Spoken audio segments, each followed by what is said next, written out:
Epithelial tissue से। तो देखिए एपिथेलियल टिश्यू जो होता है वो सबसे ज़्यादा रीजनरेशन पावर किसी के पास होती है तो वो होता है एपिथेलियल टिश्यू, ठीक है। तो एपिथेलियल टिश्यू के पास सबसे ज़्यादा हाई रीजनरेशन पावर होती है, it has maximum regeneration power, ठीक है। This tissue faces either outside the body और लाइक अ फ्लूइड, तो दोनों तरीके से मिलता है ये, ठीक है।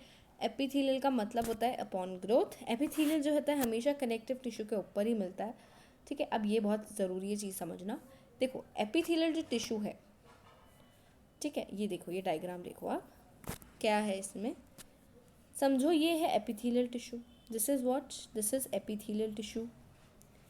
और इसके नीचे है यहाँ पे, समझो, इसके बाद यहाँ पे जो है कलर, लेट मी चेंज, यहाँ है कनेक्टिव टिश्यू, क्या है यहाँ, कनेक्टिव टिश्यू। तो ये है कनेक्टिव टिश्यू, ये है epithelial tissue. Epithelial tissue always rest upon connective tissue, हमेशा एपिथेलियल टिश्यू जो है वो कनेक्टिव टिश्यू के ऊपर क्या करता है, रेस्ट करता है, ठीक है। अब ये इस तरीके से नहीं होता है, कैसे होता है देखो, ये वापस बनाती हूँ मैं, ये बनाया क्या, एपिथेलियल टिश्यू, ये बनाया कनेक्टिव टिश्यू, ठीक है। इनके बीच में एक प्रेजेंट होती है मेम्ब्रेन, क्या प्रेजेंट होती है, एक मेम्ब्रेन जिसका नाम होता है बेसमेंट मेम्ब्रेन। ये जो है ये क्या बनाया मैंने, एक बेसमेंट मेम्ब्रेन।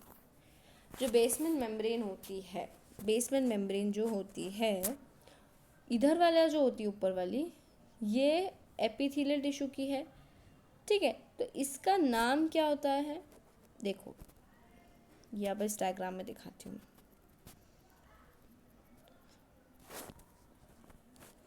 इस जो देखो, ये एपिथेलियल बनाया है, ये बनाया है कनेक्टिव, ये जो मेम्ब्रेन दिख रही है इसका नाम है बसाल लेमेला। क्या नाम है बेटा, बसाल लेमेला।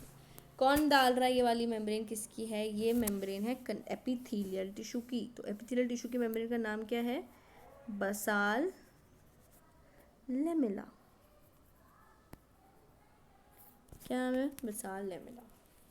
उसी के जस्ट बाद में जो नीचे दिख रही है ये वाली, ये होती है फाइब्रस लेमेला। फाइब्रस किसके पास है, कनेक्टिव टिश्यू के पास है। और बसाल किसके पास है, बसाल है किसके पास, एपिथेलियल के।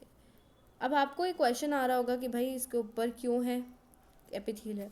तो एपिथेलियल का जो है रेस्ट करने का कनेक्टिव के ऊपर यही वजह होती है क्योंकि एपिथेलियल टिश्यू के पास ब्लड सप्लाई नहीं होता है, it blacks blood supply. Blood supply क्यों नहीं होता है, क्योंकि इसके पास इंटरसेल्यूलर स्पेसेस नहीं होते। क्या नहीं होते, इंटरसेल्यूलर स्पेसेस नहीं होते। अब क्वेश्चन आएगा इंटरसेल्यूलर स्पेसेस क्यों नहीं होते। इंटरसेल्यूलर स्पेसेस नहीं होते क्योंकि इंटरसेल्यूलर जंक्शंस होते हैं।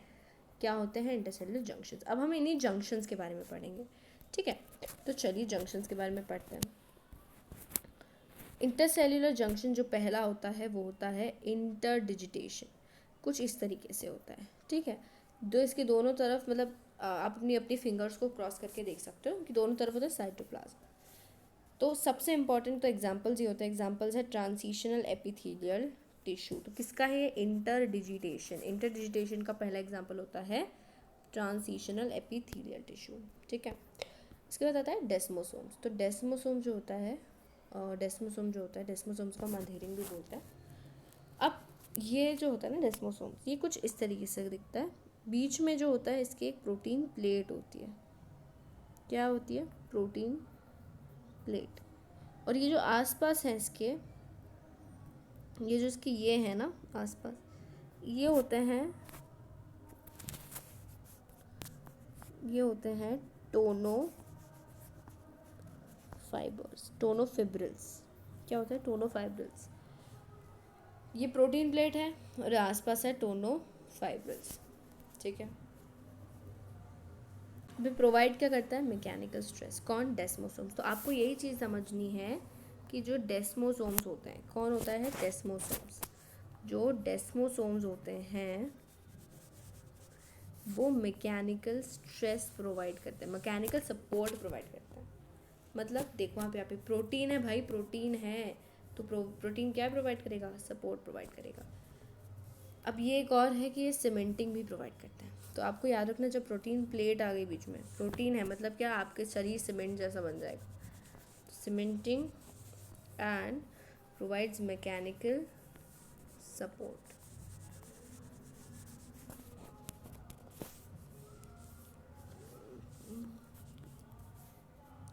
इसका एग्जाम्पल है स्ट्रेक्टिफाइड एपिथेलियम। क्या है, स्ट्रेक्टिफाइड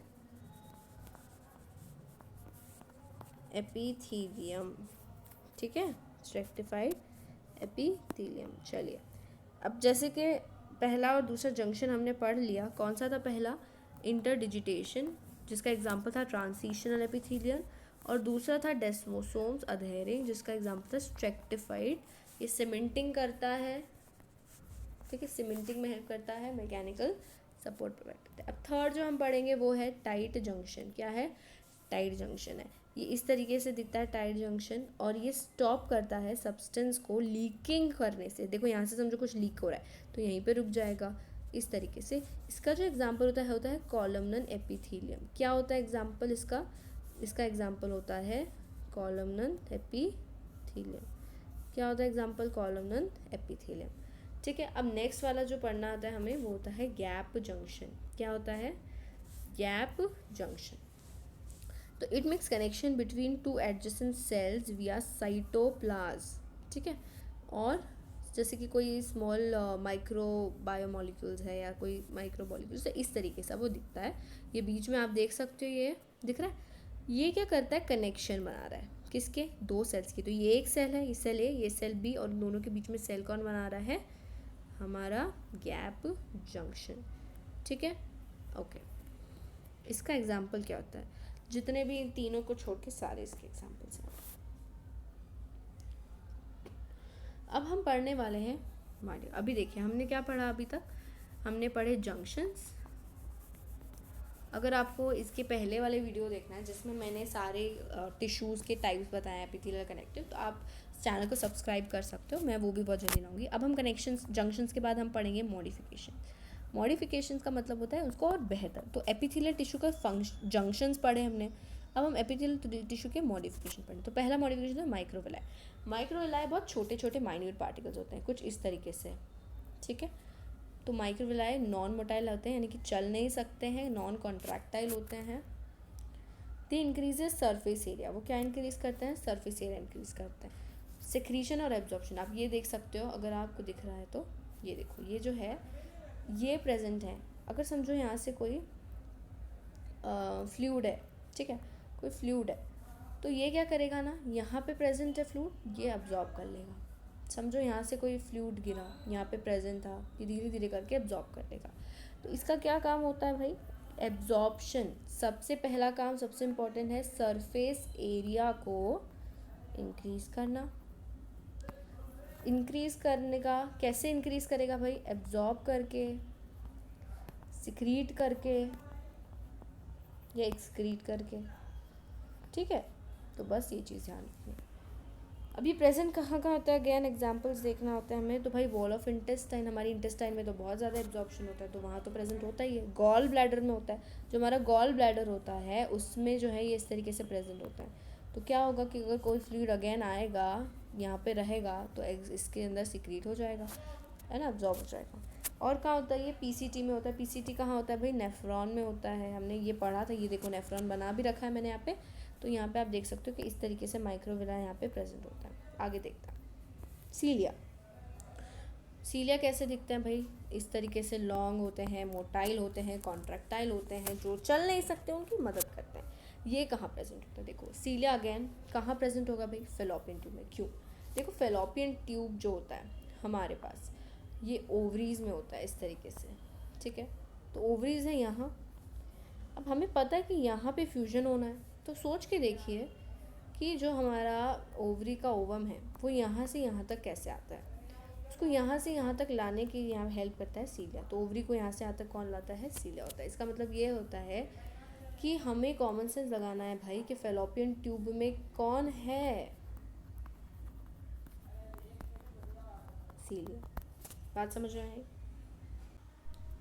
देखो अब होता है, नेक्स्ट देखते हैं हम, वो होता है स्टीरोसीलिया। स्टीरोसीलिया जो होता है लॉन्ग होता है, कॉनिकल शेप का होता है, थिक रिजिड होता है प्लाज्मा मेम्ब्रेन का। ये सरफेस एरिया बढ़ाता है लेकिन एब्जॉर्प्शन और सेक्रीशन वगैरह नहीं करता है। ठीक है, इस तरीके से दिखता है। और अब एग्जाम्पल सबसे इम्पोर्टेंट देखते हैं हम, तो ये देखो, ये हमारा हम लोगों ने देखा है वास डिफरेंस 10th में बनाया भी था। तो वास डिफरेंस में यहाँ पे जो एपिडेमिस होता है, ठीक है, एपिडेमिस होता है, तो इसमें क्या होता है ना कि ये पूरे स्टीरोसिल इस तरीके से दिख रहे हैं आपको। कोई भी फ्लूइड या कुछ आया तो ये क्या करेगा ना, इंक्रीज कर रहा है सरफेस एरिया को, उसके लिए जाने के लिए। कहाँ मतलब कोई आया है तो वो यहाँ भी रुक सकता है अंदर। देखो दिख रहा है ना। और कहाँ प्रेजेंट होता है ये, तो म्यूकुला में होता है। ठीक है, म्यूकुला और क्रिस्टा जो दोनों ये होते हैं, ये ईयर्स में प्रेजेंट होता है। कहाँ प्रेजेंट होते हैं ये, ईयर्स में होता है। बाकी एपिडेमिस और इन दोनों में मिलता है। कौन, स्टीरोसीलिया। अब आते हैं ग्लैंड्स पे। ग्लैंड्स तो हम नेक्स्ट वीडियो में, थैंक यू, अगले वीडियो में